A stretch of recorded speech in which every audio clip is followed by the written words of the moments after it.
of our father's biggest and greatest desires was that his family, that is all his children, that we be a people of unity, a team. His words were, mukwataganise, mwakwataganisa, tiine ekirabarema.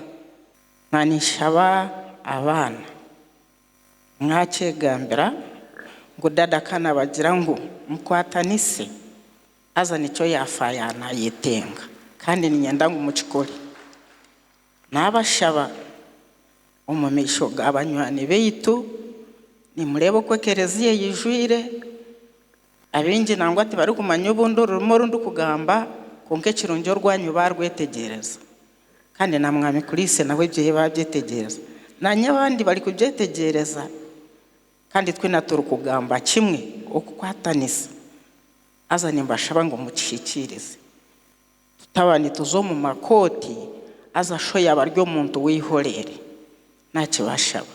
Download the app on App Store or Google Play Store now. Vision Digital Experience, the future of media.